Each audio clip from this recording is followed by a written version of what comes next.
Amigos, en esta propuesta de Miradas desde el Sur hoy queremos conversar con el embajador Eduardo Contreras, un hombre vinculado a la actividad en la defensa de los derechos humanos en Chile, una larga, rica andadura en la vida política de la querida nación chilena que tantos lazos tiene con la República Oriental del Uruguay. Embajador, gracias por recibirnos aquí en su casa y sin duda queríamos aprovechar esta instancia para comenzar a conocer con más detalle, con más profundidad, este conjunto de reformas que está encarando el gobierno de Michelle Bachelet, de la doctora Michelle Bachelet, en esta segunda presidencia, y aprovechando su gentileza, queríamos comenzar preguntándole por esa gran reforma educativa que está encarando Chile, que implicó un movimiento estudiantil de pie, intenso, profundo, desoído por el anterior gobierno de Piñera, pero que bueno, ahora está teniendo una marcha y un contenido completamente distinto. ¿En qué consiste ese cambio? ¿En qué consiste esa revolución educativa inclusiva que lleva adelante el gobierno de la doctora Michelle Bachelet? Gracias, Leonardo, en primer lugar, por esta entrevista y la posibilidad de poder contar qué está pasando en nuestro país. Bueno, en verdad, como bien dices, el eje del programa de Michelle descansa en esta transformación que es la reforma educacional, que si lo piensa en perspectiva histórica, quizás no debemos decir que vamos a lograr algo nuevo, sino recuperar lo que siempre tuvimos. ¿Cómo es eso? Cuénteme. Chile, como Uruguay, durante muchos años los gobiernos democráticos tuvo educación de todo nivel, incluso universitaria y superior, gratuita y de calidad. Yo soy hijo de esa educación, soy hijo de modestos trabajadores chilenos y no habría sido abogado si no hubiera sido porque en mi época la universidad era gratis y de gran calidad. No solo tenías derecho a educarte, sino que el carnet de universitario te permitía ingresar gratis al teatro, a la ópera, a la orquesta sinfónica, es decir, generaciones de chilenos nos hicimos culto a la fuerza, porque teníamos el carnet y porque, claro, estudiantes de provincia sin recursos para ir a otro lugar, podíamos acceder a estos centros culturales. Todo eso terminó con la dictadura. Recuerdo la frase de aquel fascista español, Millán Astray, muera la inteligencia. Eso se aplicó muy bien en Chile. Viva la muerte, mueran los intelectuales. Se acabaron las escuelas normales que formaban profesores, la universidad se acabó la gratuidad. Por lo tanto, cuando hablamos de la reforma universitaria de la reforma educacional que se lleva a cabo, estamos recuperando nuestro pasado histórico en las condiciones del tiempo nuestro. Estamos hablando de todos los niveles, primaria, secundaria y universitaria. Porque recuerdo, y esto por experiencia personal, las universidades eran privadas, muy costosas, y los estudiantes que no tenían recursos tenían que endeudarse con un denominado crédito fiscal, es decir, una asistencia al Estado, que una vez culminada la carrera había que comenzar a pagar incluso con intereses, y muchas veces era prácticamente imposible para jóvenes intelectuales con capacidades de llegar al ciclo terciario. Efectivamente así, todavía hay muchachos que siguen pagando las cuotas de la época de la dictadura. Ahora, la reforma que está planteada, repito, es el corazón del gobierno de Michelle y supone, por lo tanto, para poder financiarla, la otra gran reforma que acaba de aprobarse en el Congreso chileno, que es la reforma tributaria, que permitirá, mediante una serie de transformaciones, las que podemos hablar en general para no caer en tecnicismo, el poder contar con una suma superior a los 8.000 millones de dólares, con la cual se espera financiar toda la transformación que significa la reforma. Pero antes de pasar a esa segunda parte, a esa segunda reforma que también va a formar parte de este encuentro, en esa reforma educativa, ¿cómo se proyecta la inclusión, cómo se proyecta el mejoramiento integral de la calidad de la educación que se va a brindar? ¿Qué infraestructura o qué inversión para infraestructura educativa? Porque generalmente en Chile los colegios son casi todos privados, con mayores o menores cuotas de pago, pero todos son de pago. Habiendo a veces incluso niveles de educación pública, están muy lejos, muy distantes desde todo punto de vista de una educación de calidad, que es lo que usted señalaba como recuperar un prestigio histórico. ¿Cómo lo hacen? Bueno, tú recuerdas que en Chile hoy día existe, además de los colegios privados, que son una mayoría, sobre todo en la enseñanza superior, la educación media está, y la primaria, en manos de las municipalidades. La municipalización fue un desastre, porque si a los municipios se los hubiera, que son muy fuertes en Chile, como conoce, se les hubiera dotado los recursos económicos, pudo haber funcionado ese cambio que se hizo en dictadura. Sin embargo, al no asignarle recursos, eso fue un desastre. Por lo tanto, se determina la municipalización, es el Estado el que asume la educación desde la primaria a la secundaria. No termina la educación privada, contrariamente a lo que se ha dicho. Esta reforma no supone que el que quiera ir a un colegio privado y tenga recursos para ello lo haga. No va a desaparecer ni la Universidad Católica, ni ninguna de las universidades tradicionales privadas que existen en el país, algunas de ellas, como la propia Católica, de bastante calidad. No es eso lo que está planteado, no se trata de la estatización absoluta de la educación como se ha insinuado. Pero ¿puede, por ejemplo, algún alumno de bajos recursos recibir una beca del Estado para poder educarse en una universidad privada? ¿Está contemplado eso? Mira, lo que está contemplado es que se mantienen los aportes estatales a los institutos privados si en ellos no hay fin de lucro. Por lo tanto, si hacemos la pregunta en relación a la Universidad Católica, por ejemplo, para manejarnos con algo que tú conoces bien, efectivamente se mantiene el aporte y podría ocurrir que se beque un alumno para que estudie en la Universidad Católica, porque la Universidad Católica, de acuerdo a su historia y a lo que conocemos, no persigue fines de lucro, porque todo lo que obtiene en recursos lo invierte en la propia universidad. No es el único caso, pero no abundan, ¿no? La verdad es que lo que asigna la educación del Chile de hoy es el lucro, y de lo que se trata es poner fin al lucro. La educación no puede seguir siendo un negocio, es un derecho. Además hay una proliferación de universidades privadas. Y de pésima calidad. Exactamente. De muy mala ¿Quién calidad. va a monitorear todo ese sistema?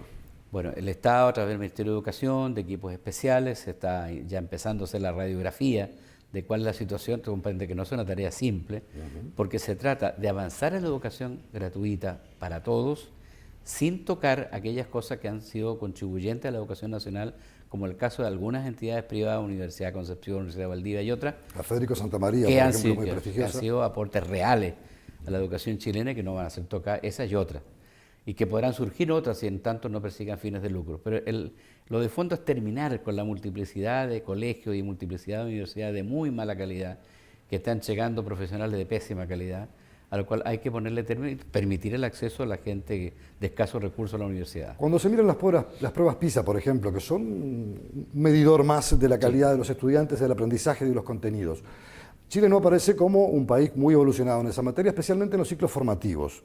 ¿Cómo preocupa eso? ¿Cómo impacta? ¿Y cuáles son los planes de cambio para transformar esa calidad de la educación? Bueno, hay proyectos de cambio respecto a la formación de los maestros, de recuperar lo que Chile y otros países tuvimos en las décadas del 40, 50, que son las escuelas normales, las escuelas formadoras de profesores, porque efectivamente, como bien señala, la crisis educativa que afecta a varios países de América Latina, y en el caso de Chile en particular, es tal.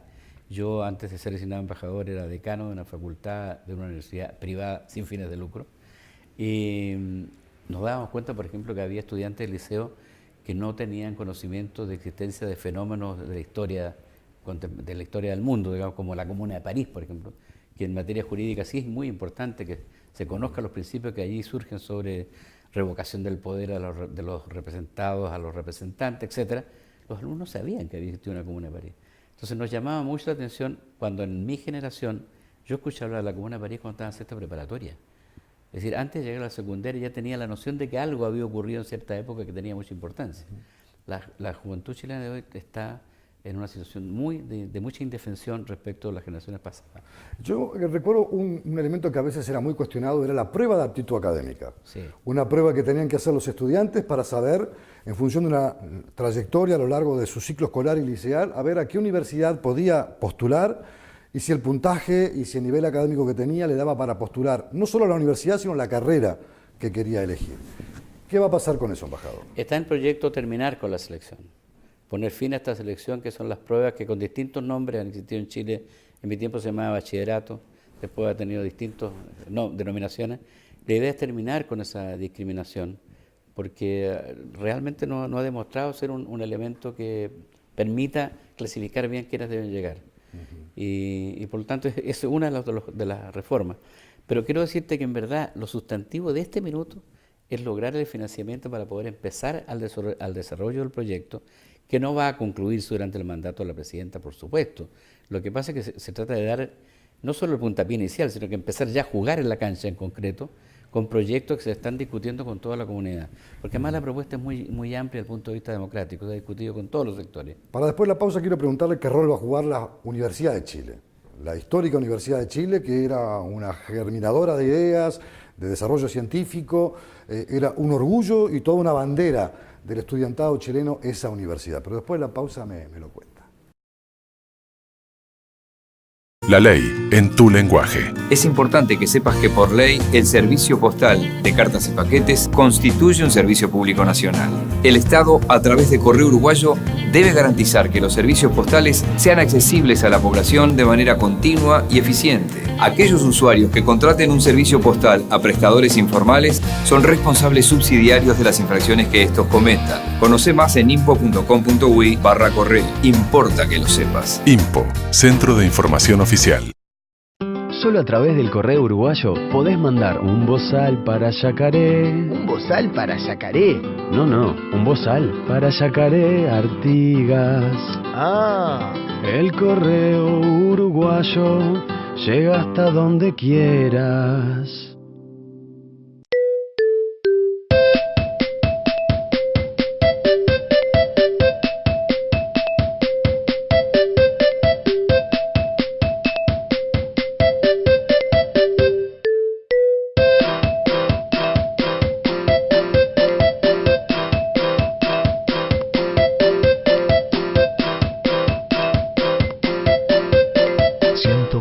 Días de vacaciones, fines de semana. Tenés todo un país para disfrutarlos. Uruguay Natural, Ministerio de Turismo y Deporte. La ley en tu lenguaje.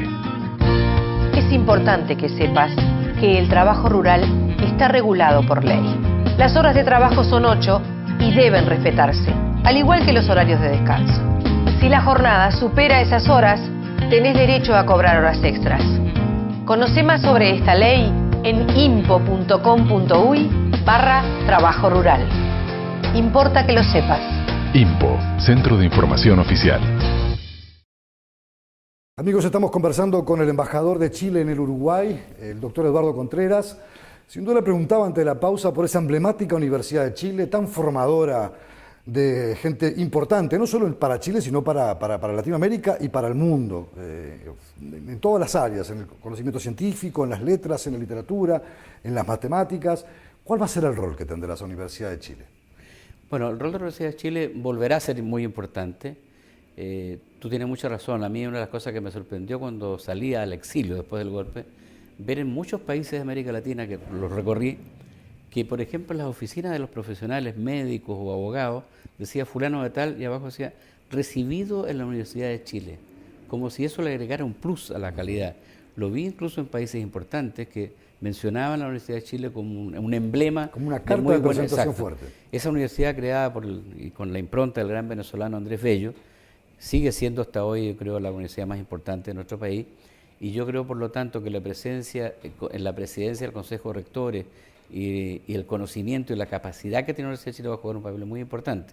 No está definido todavía exactamente, orgánicamente, la función de la Universidad de Chile, pero no tenga ninguna duda que... Una especie de ente testigo que de alguna manera pueda testear, a su vez, valga la redundancia, toda la realidad. Es nuestra principal universidad estatal y por lo tanto, digamos, su equivalente en Uruguay sería la Universidad de la República. Claro, y por lo tanto, sin duda, para el futuro de la educación chilena esperamos que la Universidad de Chile recupere el papel que tuvo, porque también fue mermado durante la dictadura. Profesores que fueron detenidos, desaparecidos, ejecutados políticos, que tuvieron que exiliar, normalmente eso influyó en la baja de la calidad en muchas carreras de la Universidad de Chile, que se ha recuperado en el curso de estos últimos años. Usted me plantea muy bien al principio de este reportaje la segunda pata, digamos, de estas grandes reformas que se aplican en Chile. Uruguay ha caminado por esas reformas, la reforma tributaria, el impuesto a las retribuciones personales, a veces cuestionado, a veces criticado, pero necesario para poder tener un mapa claro de cómo se mueve la economía en un país, y acá en Uruguay se aplicó el criterio de que pague más el que gane más.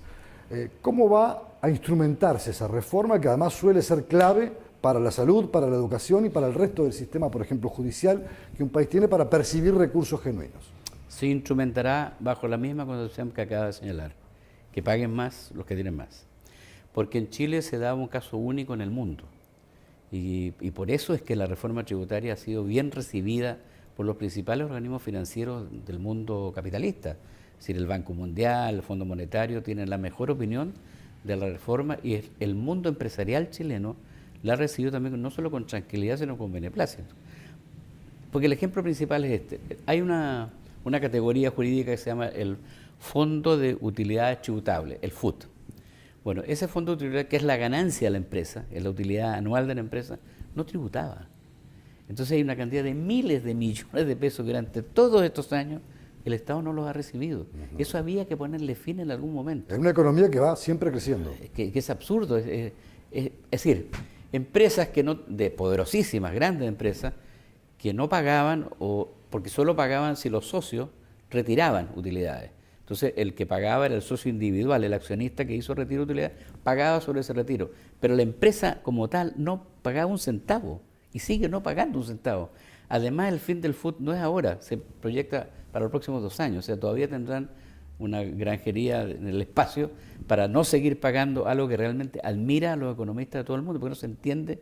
Claro, tiene otra marca de fábrica, ¿no? Fue también la dictadura, pero eso hay que terminar. Es solo eliminación del FUT y esta posibilidad que empiecen a pagar las empresas es una parte sustantiva de los 8.000 millones. ¿Y el resto de los contribuyentes cómo paga? Acá en Uruguay todo el que trabaja con franjas determinadas, hasta cierta franja no se paga nada, después hay en cada franja estipulado un monto para que se pueda tributar al Estado de manera directa. ¿Eso se va a aplicar también así? ¿El Uruguay ha sido modélico para Chile en eso?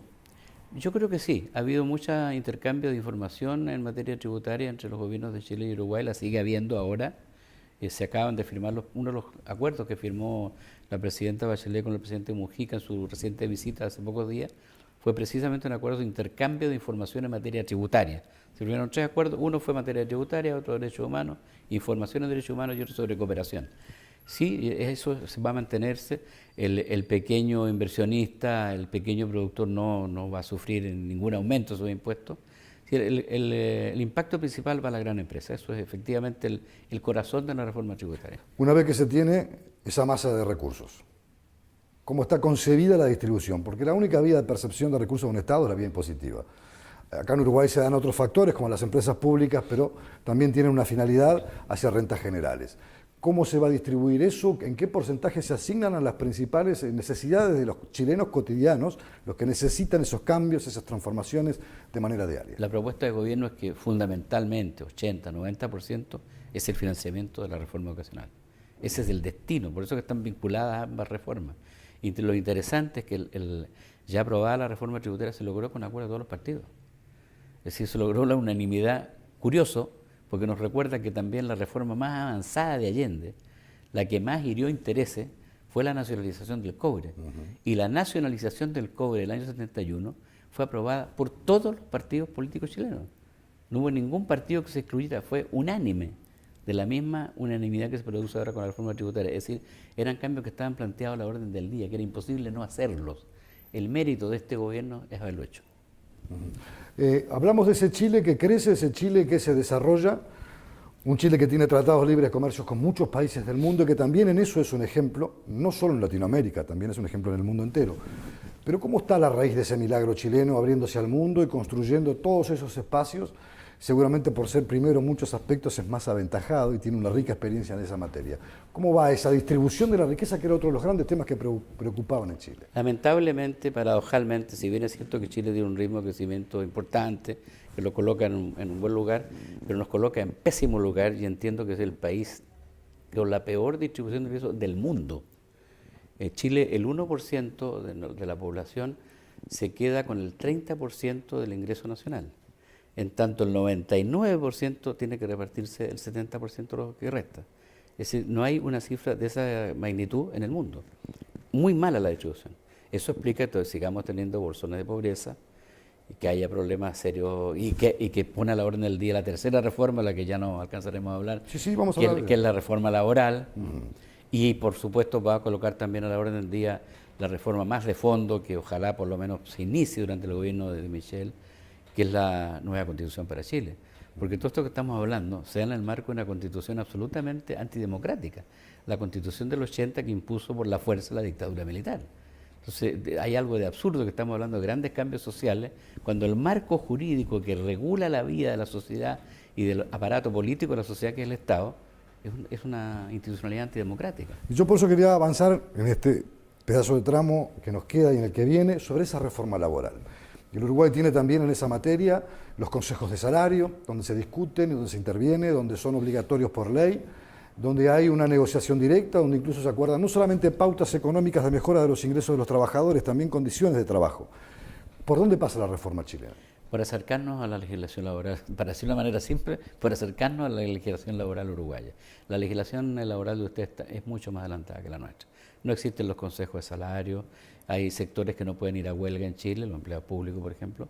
Es una legislación absolutamente antidemocrática, fue impuesta en dictadura. Nosotros teníamos una legislación laboral muy avanzada hasta el golpe. Por ejemplo, en Chile existía la inamovilidad de los cargos, era muy difícil despedir a un trabajador y si el trabajador demostraba en el juicio después del despido que estoy hablando de antes del golpe, su despido había sido arbitrario, tenía derecho no solo a ser reincorporado, sino el patrón o el Estado o el particular debía que indemnizar todo, pagarle todos los sueldos del tiempo que estuvo sin trabajar. Todo eso se acabó con la dictadura. Hoy día no hay ninguna certeza de estabilidad laboral para ningún trabajador de Chile. Es más, hasta hace poco regía una causal de despido que se llamaba necesidades de la empresa. ¿Qué son las necesidades de la empresa? Una reestructura, como se suele utilizar. Claro. Solo se empezó a mejorar eso sobre la base de la jurisprudencia de los tribunales, que empezó a exigir que las necesidades de la empresa debía decirse cuáles eran. Pero ante años, y hasta hace muy poco, no era necesario tú despedirse por necesidad de la empresa. Y para sin eso expresar cuál era la necesidad. ¿Cuenta el gobierno con apoyo y aval de todos los partidos políticos? Como No las estoy otras tan seguro reformas? que yo en lo personal... Porque las mayorías parlamentarias juegan en esto, ¿no? Juegan indudablemente. Ahora, entiendo que esta es una ley que no requiere quórum calificado, la reforma del Código Laboral, me parece que así es. Si es así, habría la mayoría suficiente, pero si requiriera quórum calificado, que no estoy en condiciones de decirte en este minuto, pero me parece que no es tan fácil que vaya a aprobarse una reforma. Donde sí tenemos problemas con la Constitución. Por eso, la próxima pregunta va a estar en este último tramo referido a los grandes cambios desde el punto de vista constitucional que enfrenta Chile, que creo que es un clamor de todos. Creo que acá, por encima de las banderas partidarias, es consciente el chileno y todos los partidos políticos que es necesario un cambio. Pero ahora me lo cuenta después de la pausa. Solo a través del correo uruguayo podés mandar un bozal para Yacaré. ¿Un bozal para Yacaré? No, un bozal para Yacaré Artigas. Ah, El correo uruguayo llega hasta donde quieras. La ley en tu lenguaje. Es importante que sepas que por ley se promueve la alimentación saludable de todos los niños y adolescentes, de escuelas y liceos, públicos y privados. Mediante la educación temprana y la disponibilidad en los centros de enseñanza de alimentos saludables, se fomenta la incorporación de hábitos de alimentación sanos para una mejor calidad de vida. Conoce más en impo.com.uy/alimentación saludable. Importa que lo sepas. INPO, Centro de Información Oficial.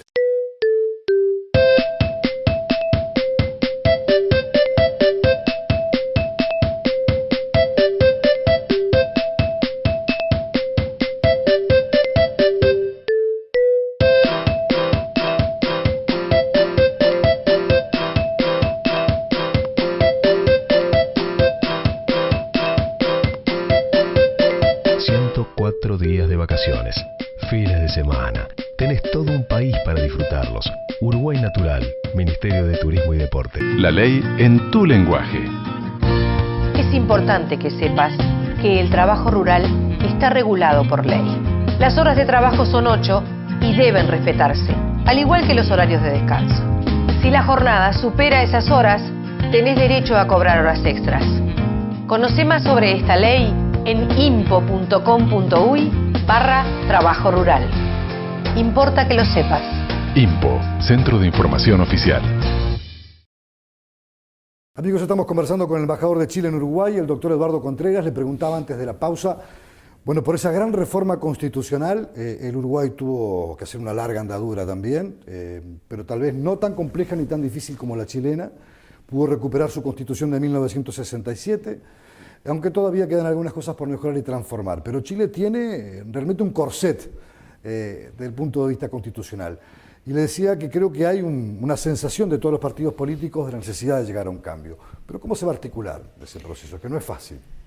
Es un problema serio para Chile, porque el genio jurídico-político de Jaime Guzmán, que es el ideólogo de la Constitución actual, fue establecer una suerte de cerrojo, un candado con cadena, para que nunca se pudiera cambiar la Constitución. Desde luego excluye el plebiscito, excluye la Asamblea Constituyente.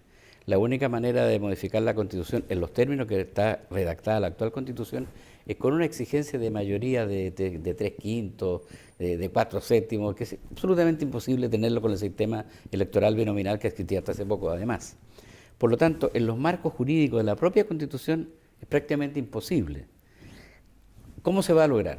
O se obtiene una mayoría parlamentaria en el futuro, no en el actual, que permita el cambio en los términos que concibió el propio Jaime Guzmán, lo que es altamente improbable, o se produce acuerdo político para, de conjunto, provocar la apertura de un plebiscito que facilite la posibilidad de que se hagan los cambios constitucionales sin necesidad de recurrir al propio texto de la cláusula de la propia Constitución política. Ahora, hay un clamor nacional, como tú decías, muy fuerte, que pide asamblea constituyente. Todos somos partidarios de asamblea constituyente. El problema es cómo hacer la asamblea constituyente si la actual Constitución no lo permite. Es decir, es muy difícil establecer un mecanismo de participación popular, y una propuesta que se ha lanzado, que es interesante comentarla porque podría ser, es que por un decreto presidencial o por una ley de quórum no calificado se cite una suerte de asamblea preconstituyente. Esto se ha discutido en las universidades también, de manera que el pueblo elija a personas más y que a esa asamblea se integren poderes como el presidente de la Corte Suprema, el Contralor General de la República, etcétera, para que prepare un proyecto no vinculante de Constitución. Porque eso sí que es legalmente posible. ¿Cuál sería la ventaja? Porque la respuesta que también se puede cuestionar diciendo, bueno, pero igual cuando llegue el momento que el medio delito, ¿cómo la aprueben? Pero la vida ha enseñado que si se transcurren procesos de participación popular, si se va abriendo camino a la discusión, la gente va a ir entendiendo, uno, ¿qué es una Constitución? ¿Para qué le sirve al individuo una Constitución? ¿Cuáles son sus derechos fundamentales? Y eso podría permitir que, pasado el periodo 2 o 3 años, la nueva elección parlamentaria, se haya generado una tal conciencia que haya una victoria de los sectores partidarios. Ahora, discúlpeme, como leo en la materia, en materia de derecho, parece un poco un contrasentido que una democracia que tiene sus representantes, que elige, que transforma, que hace cambios, esté tan atada a un proyecto de una dictadura que lo que hizo fue borrar el mapa que lo precedió y construyó esta aberración jurídica, si usted me permite el término, me hago cargo del calificativo. ¿No se puede borrar esto y volver a lo anterior? ¿No se puede cambiar esto y decir, bueno, volvamos a lo que era hasta antes del 73? Es que yo creo que para juzgar ese tema, tu pregunta es muy oportuna porque va al fondo del asunto, no hay que olvidar nunca cómo terminó la dictadura en Chile, porque Pinochet no fue derrotado, ni política ni militarmente. Con Pinochet un acuerdo en que un determinado sector de fuerzas democráticas, no todas, consideraron que la mejor salida era negociar con las Fuerzas Armadas y negociaron. Pero en las cláusulas del negocio está mantener la Constitución, mantener el modelo económico neoliberal, mantener la ley electoral binominal. Ha costado mucho estos años ir cambiando la mentalidad de aquellos que firmaron ese pacto, si es que fue por escrito, pero no hay duda que fue así, pues fíjate que entre otras cosas se acordó no poder acusar políticamente a Pinochet. Es decir, tuvimos que lograrlo por la fuerza de los hechos a través de la vía judicial. Eso te explica por qué este absurdo se da, que una democracia camine en los marcos de una constitución antidemocrática, pues se negoció con la dictadura, no se la derrotó a la dictadura, no hubo vencedores ni vencidos. Usted me dice, es un pacto no escrito, una negociación. Y como tal es una negociación, como toda negociación, bueno, puede perimir en el tiempo, claro, puede tener fecha de caducidad en el tiempo, si hay acuerdo político. Pero como la vida va cambiando, van cambiando también los actores y se van convenciendo, porque si se aplicara el pacto en estricto sentido no habría habido acuerdo por la reforma tributaria, ni habría habido el acuerdo que ya se debe venir en materia de reforma ocasional. El pensamiento también evoluciona, ya no es posible que Chile siga viviendo atado a una constitución que era absolutamente antidemocrática, que tenía conceptos en que el enemigo interno era el pueblo, ¿no? O un Consejo de Seguridad Nacional. Ojo, ha habido también algunas reformas. Estos negociadores, durante el curso de estos años, han modificado parcialmente la Constitución. Esta Constitución de Chile, que sigue siendo autoritaria, con todo, no es la misma Constitución textualmente que hizo Pinochet en el 80. Pero, por ejemplo, hubo algunos cambios. Se terminaron los senadores designados, por ejemplo. Exacto. Justo iba a apuntar a ese cambio, pero también a otros. Por ejemplo, hoy el voto no es obligatorio. Los periodos presidenciales no son de 6 años, son de 4. Así es. Son cambios que se han producido. Sí, claro. El voto de los chilenos en el exterior. El voto de los chilenos en el exterior. La próxima elección van a votar los chilenos. Exacto. Pero me refiero, por ejemplo, al voto no obligatorio, una experiencia que fue muy duramente cuestionada en este periodo, porque el índice de abstención fue muy alto. Así es. Y tal vez uno pueda decirse, quienes resultan electos, pasa en Colombia o en los Estados Unidos, lo hacen con mayorías muy relativas, muy pequeñas y a veces no representan el sentir de la gente. ¿Están dispuestos a cambiar esa actitud? Yo creo que sí. Este racionamiento que toca hacer, se hace por cierto también en Chile. Yo creo que hay muchas dudas si fue un paso correcto el que se dio y creo que es un tema que está en revisión, la obligatoriedad o no del derecho a votar. ¿Y 4 años de gobierno es suficiente? ¿No es demasiado poco? No, sin duda que no es suficiente. Pasaron de 6 a 4, ¿verdad? 6 parecía mucho, pero 4... Es insuficiente. La historia de Chile siempre marcó periodos presidenciales de 6 años.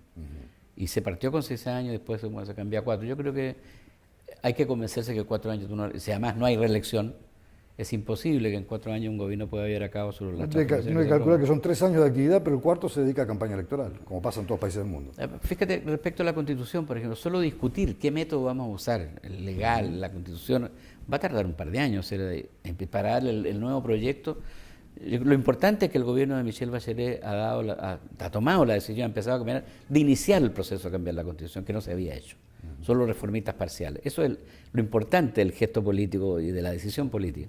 Pero yo no creo que tengamos una Constitución nueva en el marco de estos primeros 4 años. Políticamente hubo unos cuantos años de la concertación, donde hubo fuerzas que confluyeron, fuerzas democráticas que en algún momento estuvieron divididas. Hasta el 73 la democracia cristiana votaba fuera de esa concertación, los socialistas con los comunistas, con los radicales formaron la Unidad Popular que lleva a Salvador Allende al gobierno, pero posteriormente hay todo un cambio. Hoy por hoy parece que el mapa ya no está tan fragmentado, o no hay un bloque de dos, hay cambios desde el punto de vista político. ¿Cómo nota eso? ¿Cómo se percibe ese cambio? ¿La derecha parece no ser una derecha tan clásica y tan tradicional? Bueno, yo creo que en Chile hay claramente una derecha más dura, más pinochetista, que tiene que ver con la realidad del país también, porque a diferencia de Uruguay, donde nadie quiere reconocerse partidario de la dictadura, es más, nadie quiere reconocer que es de derecha. Sin embargo, en el Chile hay orgullo ser derecha y orgullo ser pinochetista. Yo creo que la derecha dura alcanza una votación superior al 25%. Y cuando hablo de derecha dura, hablo de los nostálgicos viudos de Pinochet. De eso estoy hablando, o sea, eso marca una diferencia enorme. Renovación Nacional, por ejemplo. Yo creo más la UDI. La Unión Demócrata Independiente yo creo que es mucho más pinochetista que Renovación Nacional. Renovación Nacional se parece un poco más a los viejos partidos de derecha chilenos, más vinculados a la oligarquía, a los terratenientes. No es exactamente la UDI. El actual presidente del Partido Nacional es un parlamentario joven, tiene una visión un poquito más abierta, más amplia. Eso es la derecha, y tiene divisiones también la derecha, por supuesto. Respecto a la coalición gobernante en Chile, la nueva mayoría, lo novedoso de la nueva mayoría es que es la vieja concertación más sectores políticos de la izquierda que nunca habían formado parte del gobierno, como el Movimiento al Socialismo, el Partido Comunista, agrupaciones nuevas surgidas de los movimientos estudiantiles como Revolución Democrática, que se integran al gobierno y son un aporte de aire fresco también, porque en verdad se empiezan a producir con más fuerza cambios que no habían estado planteados a la orden del día en el pasado. ¿Por qué figuras como, por ejemplo, Marco Enrique Minami, hijo de Miguel Enríquez, sí, dirigente del MIR, no está dentro de ese proyecto? No, pero si tú analizas las últimas actuaciones políticas de Marco Enrique, hay un acercamiento claro. Efectivamente, si pensamos hasta las elecciones pasadas, Marco no estaba cerca de la nueva mayoría, él se salió de la concertación, había sido diputado socialista, pero sus últimas declaraciones, sus discursos, cada vez lo acercan mucho más en materias como la tributaria, la educacional, etcétera, y ni qué decir de la nueva Constitución, a las posiciones de gobierno. Yo creo que hay un acercamiento claro. Hay un proceso, yo no me atrevería a decir de izquierdización, pero de apertura progresista la veo claramente. Embajador, ha sido un verdadero gusto y un placer haber tenido estos minutos para poder conversar con usted, conocer más de cerca esta realidad chilena, que como le dije hace un instante, es a veces un ejemplo para América Latina, y el Uruguay también ha mirado muchas veces aquellos logros y reconocimientos a un país que crece, que evoluciona, que piensa y se transforma y que de alguna manera lleva banderas en el continente muy importantes y que también trae desde el fondo de la historia muchas cosas que han tenido lazos muy estrechos entre uruguayos y chilenos a lo largo del tiempo y por encima de las cordilleras, como un abrazo imaginario, los pueblos siempre se han encontrado. Gracias por recibirnos. Gracias a usted, pensamos lo mismo respecto al afecto de Uruguay. Amigos, hasta aquí este programa de Miradas desde el Sur con el embajador chileno en este primer encuentro que vamos a sostener con él a propósito de estos lazos históricos entre Uruguay y Chile en esta perspectiva siempre de encuentro, de diálogo y de comunicación.